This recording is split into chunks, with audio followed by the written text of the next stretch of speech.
Yes, muraho neza nshuti zacu abadukunda mwese aho muherereye hose ku isi, amahoro y'Imana akomeze abane namwe. Tubifurije ibihe byiza mwese aho muherereye hose ku isi, abo bwije, abo bukeye, abagiye kubyuka, ndango ni uko isi yubakitse, bamwe iyo bwije abandi buba bukeye, nuko turabasuhuje mwese tutiyambu cyane aho muri hose ku isi. Yambu ndango iyo ntigira amasaha, isaha iyo ari yo yose uhura n'umuntu ukamuha yambu ntiyomererwa nabi, ntiyokumva ko wabicuritse. Hanyuma rero tubahaye n'ikaze mu biganiro byacu bihoraho, ni wa muhungu wanyu mukunda cyane muri benshi. Wowe utarakora subscribe ndango ntacyo urinze, wowe wayikoze turagushimira cyane, wowe utarayikora uku tuzoza tuba tubikubwire buri munsi, kandi ari akantu wokora rimwe kakaba kararangiye kakaba kavuyeho kandi ukaba uradushigikiye mu buryo bwiza. Niba udukunda kora subscribe, keretse wenda uramutse ibintu ni bibiri, keretse wenda uramutse utadukunze cyangwa uramutse utazi gukora subscribe, ariko icyo cyo kiba coroshe.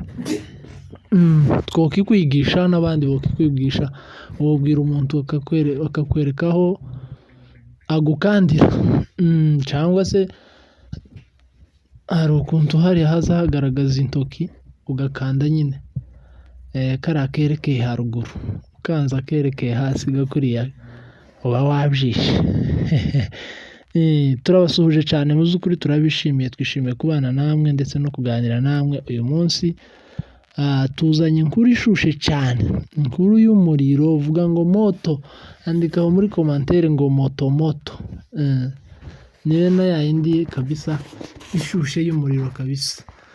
Uyu munsi rero hari inkuru nyinshi zigiye zitandukana, ariko twebwe twifuje kubagezaho inkuru isa naho ku ruhande rumwe irashimishije, ku rundi ruhande ntishimishije cyane, ariko aho ndi kuvuga ku bantu bamwe irashimishije, ku bandi ntabwo ishimishije, ariko biragoye cyane kubona inkuru yoshimisha abantu bose cyangwa se yonababaza abantu bose. Umuntu azapfusha abandi baba baseka kandi babimenye, umuntu akagira ibirori abandi bahabarira. Ni ku isi yubakitse, ntabwo ibintu byose bizabyuzura. Uyu munsi rero inkuru yacu iragira iti, tuje kubaha inkuru. Hari inkuru yagiye icicikana ejo bundi, kugira ngo wenda muze kuyumva cyane reka nyihere nko munsi ho gatoya. Hariho inkuru yagiye icicikana ejo bundi twanagiye tuyikoraho y'umumama witwa ngo ni nyina w'amadubu. Hariho video yari yasohotse, abantu benshi barayikozeho inkuru, abandi barayibonye abandi ntibayibonye. Wowe utarayibonye sinzi niba twakubwira ngo pole, nawe wayibonye niba sinzi niba tuguha courage. Nuko hanyuma rero uyu munsi rero niwe tuje kuba twoganiraho gatoya. Uwo mama rero aravugwa cyane mu minsi ishize, nko mu byumweru bija kuba 2, akomeza kuvugwa. Ndabizi abantu benshi bamwibajijeho ni umuki, ahagaze ate mu buzima busanzwe, ni umugore, ni umukobwa, abantu benshi bagiye bibaza bene ibyo bibazo. Ariko nanone kubera ko ikibazo cye cyari ubwe wenyine, ntabwo twashatse cyane gusesengura ngo tube twozanamo n'abafamiliye n'ibintu bya famiye, kubera ko bitari ngombwa, kuko mu kibazo cyari cyamubayeho ntabwo bari babifitemo uruhare nk'abafamiliye. Uyu munsi rero nibwo tuje kubaha inkuru kubera impamvu zabaye. Twaje kubaha inkuru rero z'uko uyu munsi nyina w'amadubu, nk'uko abantu benshi kuri wowe wari ubizi, yari umuntu usa n'uwatandukanye n'umugabo we, ariko nanone byari bitaraba impamo cyane, kubera ko ni kwa kundi abantu bazavuga ngo ntibabanye wenda neza. Mu gihe rero hatarabaho umwe ushaka undi mu gihe hatarabaho umugabo ngo ashake undi mugore cyangwa umugore ashakwe n'undi mugabo, biba bigisa nkaho wenda haba hakiriho icyizere cy'uko bozongera bagahuza, kuko bazavuga ngo icyo dupfana kiraruta icyo dupfa. Iyo abantu rero umwe muri bombi atarasubira kubaka, biba bisa nkaho bizaje mu biganiro, bizaje Doha ahari wenda ku bw'amahirwe bikarangira bihuye. Ni nabyo abantu benshi tuba twifuza ku bandi, kugira ngo nabo ibintu byose bigende neza, bakomeze bagumane. Nuko habayeho rero uyu munsi nibwo abantu batangiye kumupostinga bamwandikaho ngo congratulations. Uyu mugabo rero wa Nyafuraha ari we nyina w'Amadubu, izina rye mu buzima busanzwe ni Nyafuraha, nyina w'Amadubu akaba ari izina ry'akazi. Umugabo we akaba yitwa ngo ni Ndayisenga. Uyu mupapa rero bafitanye n'abana benshi, sinzi umubare wabo ariko si benshi cyane kandi si bakeya. Kandi harimo n'abakuru n'abatoya nyine, harimo n'abahungu n'abakobwa. Nuko uyu mupapa rero afata umwanzuro, kuko bari bamaze gutandukana, habayeho kutumvikana. Umwe muri bombi niwe ufite amafuti kurusha uwabo, ariko ntitwamuvuga muri aka kanya. Ariko nyine ubwo uzagenda kose umuntu azagenda, ku bantu baba babana haba harabayeho ibibazo, haba harabayeho kutumvikana, ariko haba hari umwe urusha undi amakosa, ntabwo bombi boyanganya. Nuko hanyuma rero uyu munsi nibwo twabonye abantu batangira bamupostinga ngo congratulations, ngo urugo ruhire, ngo Imana izabubakire. Bivuze ko yari yashatse undi mugore. Nuko rero tuza kugira amahirwe ndetse yo kumuvugisha kugira ngo tubashe kuba twumenya neza ko atari ibinyoma, atari inkuru z'abantu, kuko ubu nyine hari inkuru nyinshi z'abantu za AI. Umuntu arashobora kugukorera ifoto na AI ukagira ngo none ni nyayo, cyangwa se wenda ukagira ngo. Nuko twebwe rero tukaba twagize amahirwe yo kuganira nawe. Ku bw'amahirwe akaba wenyine yemeje ko yashatse. Yakoze icyo bita ngo ni ukubombora mu kinyamurenge, cyangwa se mu kinyarwanda kwishingira. Ariko yashatse, ni ugushaka, ni ukubaka. Wenyine ashyiraho rero umuhuri avuga ati ibyo bintu rero mwabonye nibyo, si AI, si n'ikinyoma, si n'amakuru y'abantu, nashatse. Ubu rero tuvugana birasa rero n'ibyagiye hanze, cyangwa se n'ibyahaye undi murongo nyina w'Amadubu ariwe Furaha, n'uwitwa Ndayisenga ariwe mugabo we. Ubu rero basa nkaho batandukanye mu buryo bweruye, kubera ko yashatse undi mugore. Bishatse kuvuga ko nyina w'Amadubu batandukanye noneho burundu. Icyo bita ngo ni burundu. Iyo bashyizeho ijambo burundu, ukamenya ko ibintu biba byakomeye kabisa.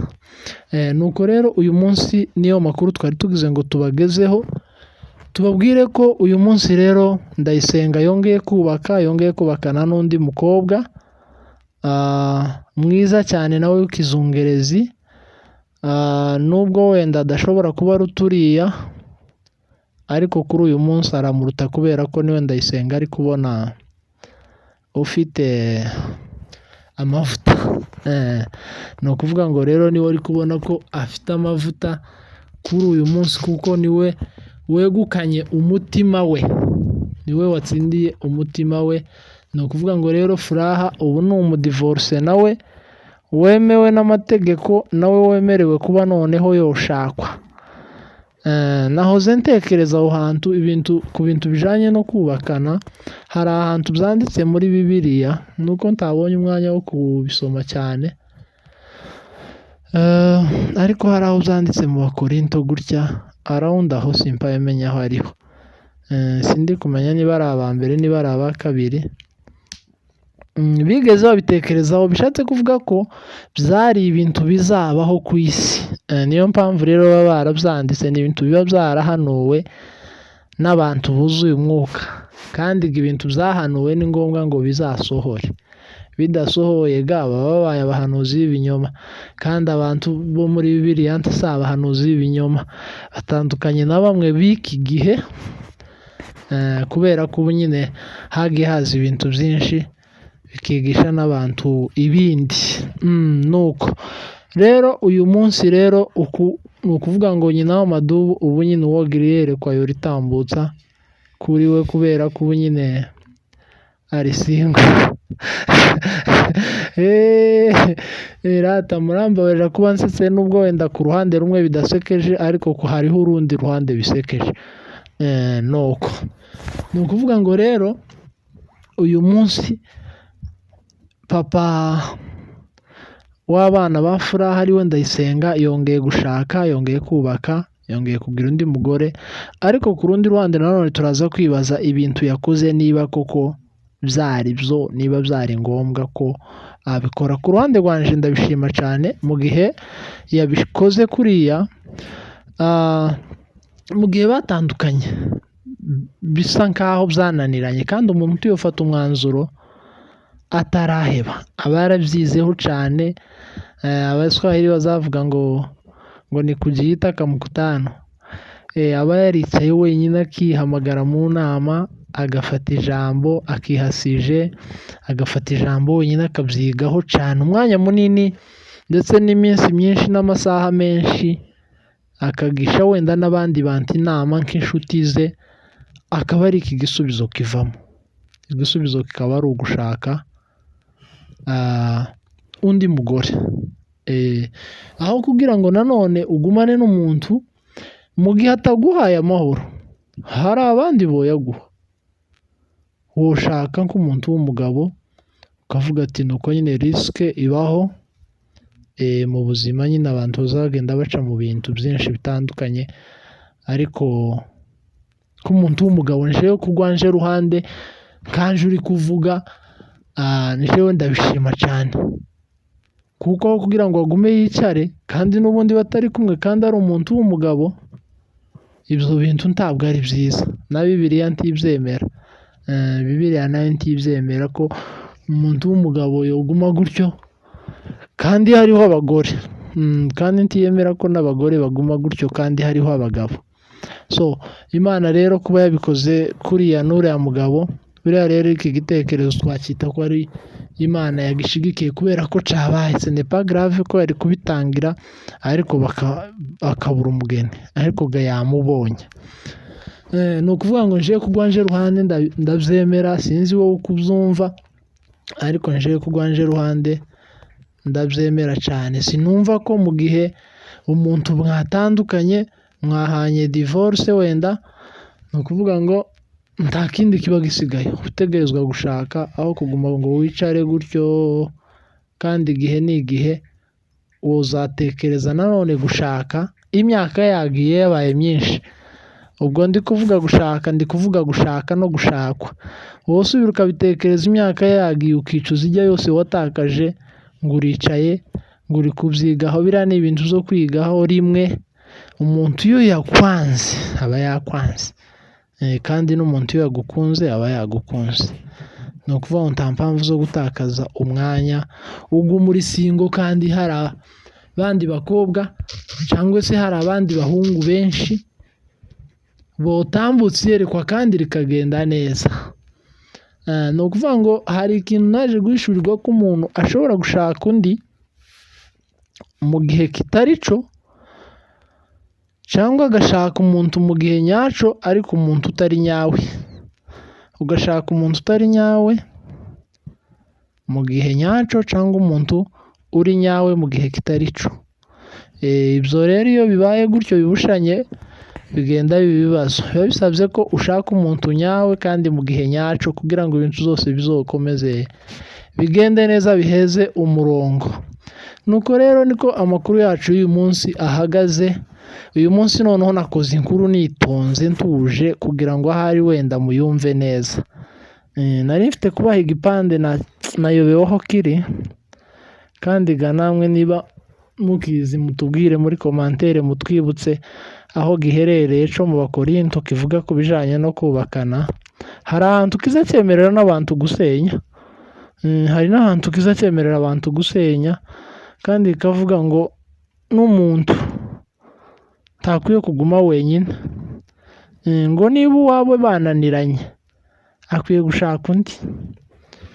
Kiriya gice kabisa ni nkaho cyanditswe n'umugabo w'umunyamurenge kandi ufite ikinyamurenge cyinshi. Nuko rero turabashimira cyane mwebwe mwese ababanye natwe mukumva kino kiganiro. Imana ibahe umugisha, ibagirire neza. Mwakoze cyane kubana natwe. Ejo tuzabatamo inkuru.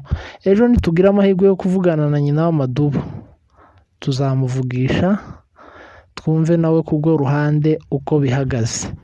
Murakoze cyane, mukomeze mukore subscribe, share, like na comment.